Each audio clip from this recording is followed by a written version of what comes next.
Hello friends, welcome to Make Conceptual World.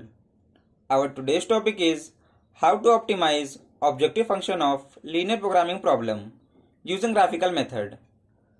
तो जो graphical method है यहाँ पे हम जो ऑब्जेक्टिव फंक्शन है इसको दो मेथड से ऑप्टिमाइज कर सकते हैं। पहला कॉर्नर पॉइंट मेथड और second objective function line method. तो इस वीडियो में हम कॉर्नर पॉइंट मेथड को डिस्कस करेंगे। So let's begin.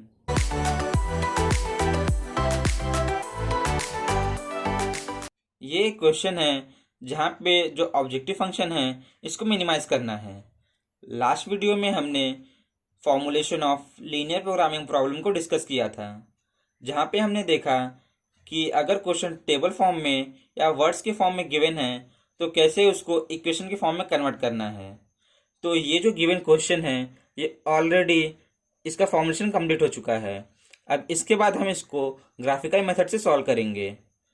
तो ग्राफिकल मेथड से सॉल्व करने के लिए जो फर्स्ट स्टेप है वहाँ पे जो गिवन कंस्ट्रेंट है इसको इक्वेशन के फॉर्म में लिख लेते हैं। तो ये है x1 plus 2x2 is equal to 40।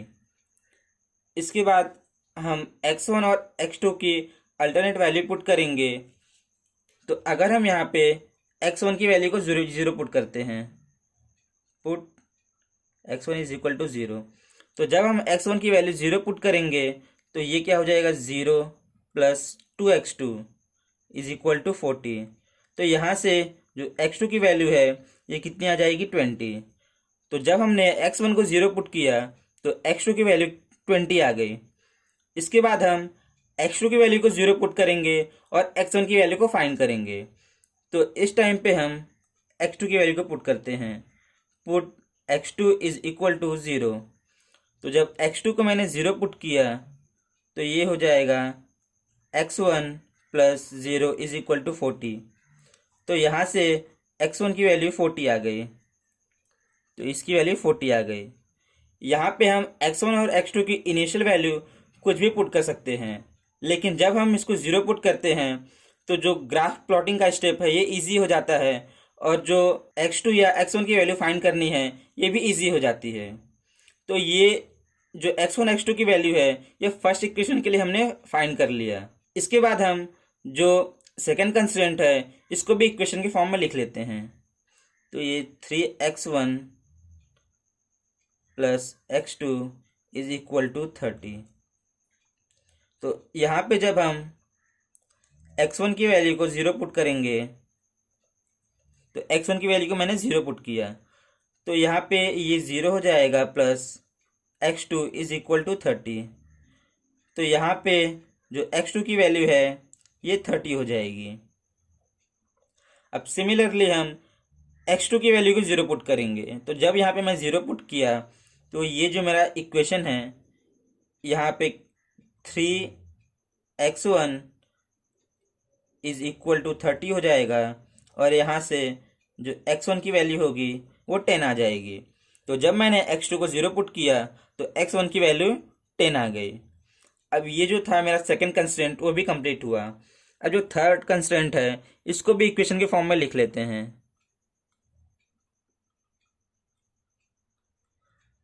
इसके बाद जब हम x1 की वैल्यू को 0 पुट करेंगे तो ये 0 हो जाएगा और ये 3x2 इज इक्वल टू 60 और यहाँ से x2 की वैल्यू आ जाएगी 20। इसके बाद हम x2 को 0 पुट करेंगे तो इसको 0 पुट किया तो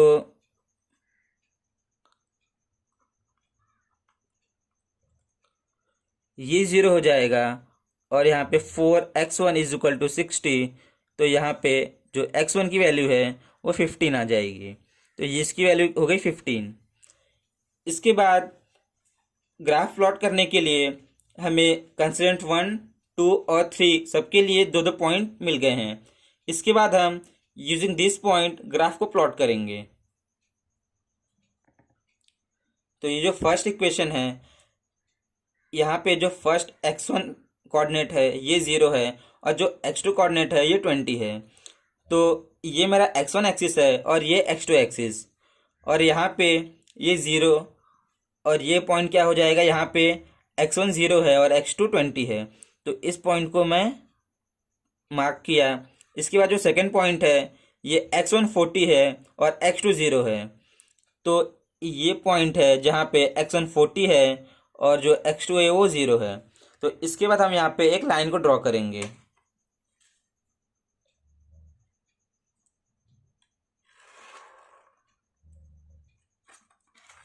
तो यहाँ पे हमने एक लाइन को ड्रॉ किया। अब इसके बाद हम यहाँ पे देख रहे हैं कि जो मेरा कंस्ट्रेंट है ये लेस देन और इक्वल टू 40 है। तो जब भी यहाँ पे लेस देन इक्वल टू का साइन रहेगा तो यहाँ पे हमें टुवर्ड्स ओरिजिन मूव करना है।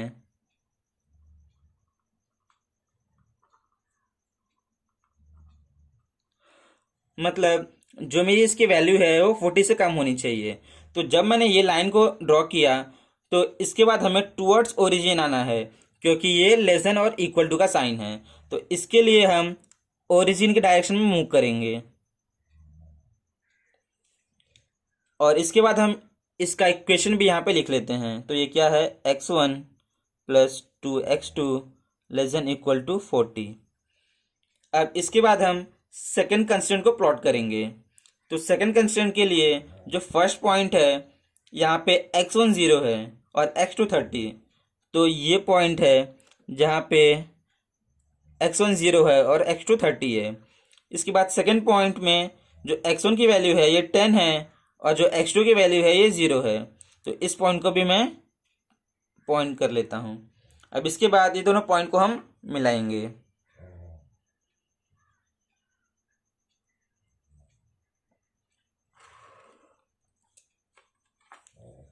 तो हमने यहाँ पे सेकंड लाइन को भी ड्रॉ कर लिया। अभी हम यहाँ पे देख रहे हैं कि जो कंस्ट्रेंट है ये ग्रेटर देन और इक्वल टू का है। तो जब भी कंस्ट्रेंट ग्रेटर देन और इक्वल टू रहेगा तो हम away from the origin move करेंगे, अवे फ्रॉम ओरिजिन। तो जो इस कंस्ट्रेंट की वैल्यू है वो 30 से ग्रेटर होगी। तो अब हम यहाँ पे ओरिजिन से अवे को मूव करेंगे। तो ये ओरिजिन है तो हम यहाँ से फॉरवर्ड मूव करेंगे। इसके बाद इस इक्वेशन को भी यहाँ पे लिख लेते हैं, 3x1 plus x2 greater than equal to 30। अब इसके बाद हम जो थर्ड इक्वेशन है उसको प्लॉट करेंगे। तो जो x1 और x2 की वैल्यू है ये 0 और 20 है। तो ये सेम पॉइंट यहाँ पे आया। और उसके बाद जो सेकंड पॉइंट है ये x1 की वैल्यू 15 और x2 की वैल्यू 0 है। तो 10 और 20 के बीच में यहाँ पे एक वैल्यू 15 है जिसको हमने यहाँ पे प्लॉट किया। और इसके बाद हम दोनों पॉइंट को वापस से मिलाएंगे।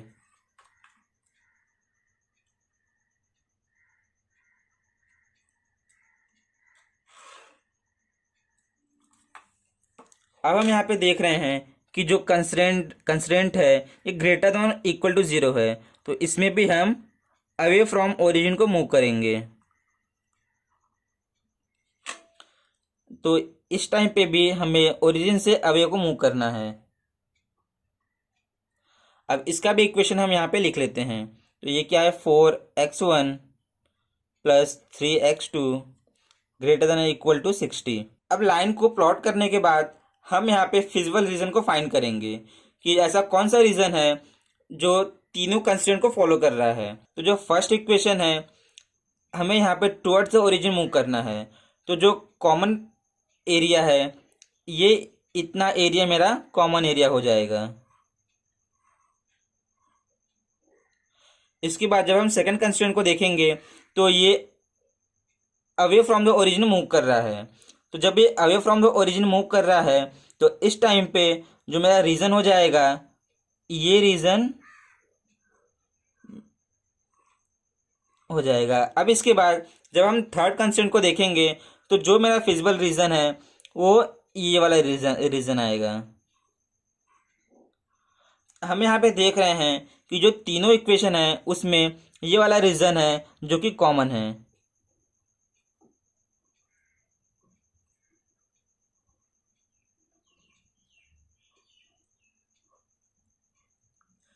तो इस रीजन को हम फिजिबल रीजन बोलते हैं। तो इसको हम पॉइंट से डिनोट कर लेते हैं, point A, B, point C and point D. तो ये एक रीज़न है जहाँ पे मेरा तीनों कंसेंट सेटिस्फाई होगा, लेकिन इसके बाद हमें जो ऑब्जेक्टिव फंक्शन है उसकी वैल्यू को मिनिमाइज करना है। तो कॉर्नर पॉइंट मेथड में हम जो ऑब्जेक्टिव फंक्शन है उसकी वैल्यू हर एक कॉर्नर पॉइंट पे फाइंड करेंगे, और जिस पॉइंट पे मिनिमम वैल्यू है वो मेरा ऑब्जेक्टिव फंक्शन का मिनिमम वैल्यू हो जाएगा। तो इसको डिस्कस करते हैं। अब जो ग्राफ था उसको हमने यहाँ पे रीड्रॉ कर लिया है।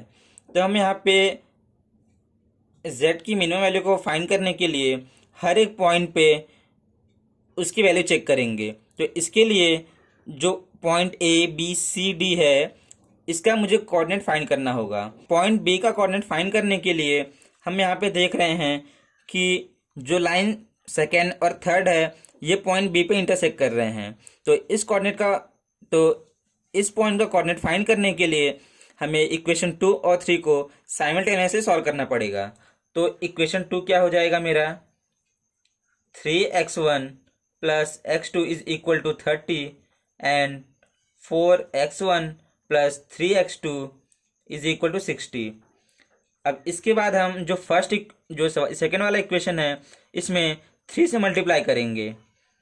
तो इसके बाद ये क्या हो जाएगा, 9x1 plus 3x2 is equal to 90, और इस इक्वेशन को एज इट इज रखेंगे। तो ये क्या हो जाएगा, 4x1 plus 3x2 is equal to 60। अब इसके बाद हम दोनों इक्वेशन को साइमल्टेनियसली सॉल्व करेंगे। तो जब हम इसको सब्ट्रैक्ट करेंगे तो इसका साइन चेंज हो जाएगा। तो इसके बाद ये 30 हो गया, ये कैंसिल हो गया, और ये कितना आ गया, 5x1। तो यहाँ से जो x1 की वैल्यू है ये 6 आ गई, और इसके बाद x1 की वैल्यू को हम इस इक्वेशन में पुट करेंगे। तो ये क्या हो जाएगा, 3 times 6 plus x2 is equal to 30। तो जो x2 की वैल्यू है ये मेरा 12 आ गया।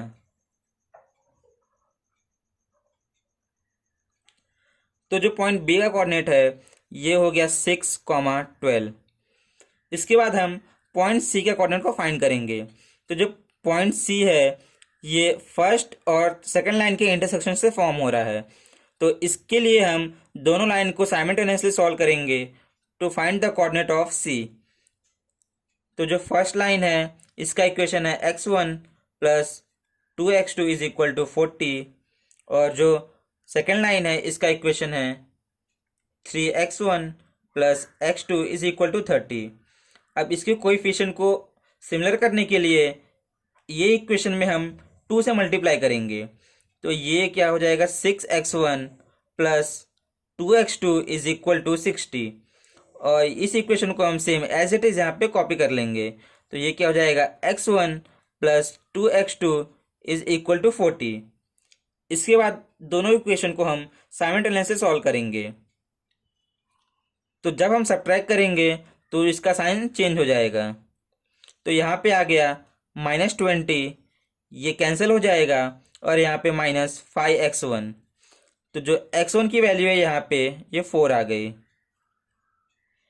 इसके बाद जो x1 की वैल्यू है हम इक्वेशन 1 में सब्स्टिट्यूट करेंगे। तो ये क्या हो जाएगा, 4 plus 2 times x2 is equal to 40। तो यहाँ पे जो x2 की वैल्यू है ये आ जाएगी 18। तो जो पॉइंट सी का कोऑर्डिनेट है ये हो गया 4, 18। अब जो कॉर्नर पॉइंट मेथड है यहाँ पे हम z की वैल्यू को फाइंड करेंगे at each corner point of feasible region. तो जो पॉइंट ए है z की वैल्यू पॉइंट ए पे फाइंड करेंगे। तो ए का कोऑर्डिनेट है 15, 0। तो जो मेरा ऑब्जेक्टिव फंक्शन है ये क्या है, 20x1 plus 10x2 is equal to 20x1 की वैल्यू 15 प्लस x2 0 है, तो ये 10 इंटू 0। इसके बाद जो यहाँ पे z की वैल्यू है ये 300 हो गई। इसके बाद z की वैल्यू एट पॉइंट बी पे हम फाइंड करेंगे। तो इसका कोऑर्डिनेट है 6, 12। तो ये हो जाएगा 20, और x की वैल्यू है 6 प्लस 10 टाइम्स x2 की वैल्यू है 12।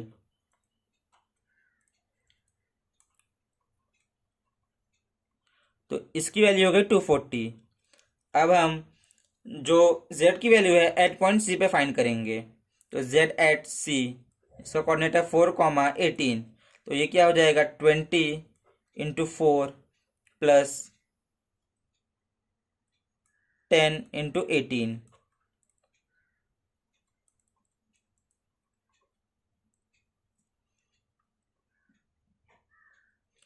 इसकी वैल्यू हो गई एट पॉइंट सी पे 260। अब z की वैल्यू एट पॉइंट डी पे फाइंड करेंगे। तो d का कोऑर्डिनेट है 40, 0। तो ये क्या हो जाएगा 20 × 14 प्लस 10, और ये x2 की वैल्यू है 0।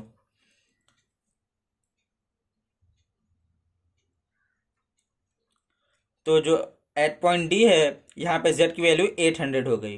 तो हम यहाँ पे देख रहे हैं कि जो ऑब्जेक्टिव फंक्शन है उसको मिनिमाइज करना है। तो point A B C D में जो भी मेरा मिनिमम वैल्यू होगा वो मेरा ऑप्टिमल कंडीशन होगा फॉर दिस क्वेश्चन। तो यहाँ पे हम देख रहे हैं कि जो पॉइंट बी है यहाँ पे z की वैल्यू मिनिमम है। तो इसलिए जो ये प्रॉब्लम है यहाँ पे जो z की मिनिमम वैल्यू है ये 240 है, और ये मेरा ऑप्टिमल सोल्यूशन होगा फॉर दिस क्वेश्चन। तो यहाँ पे जो मिनिमम वैल्यू ऑफ z है ये है 240। तो ये मेरा हो गया optimum condition for this problem. तो इस वीडियो में हमने मेथड 1 को डिस्कस किया। इसके बाद जो नेक्स्ट वीडियो है वहाँ पे हम ऑब्जेक्टिव फंक्शन लाइन मेथड को डिस्कस करेंगे। So I hope you like this video, so please share and subscribe to my channel, and don't forget to hit the bell icon to have more conceptual learning.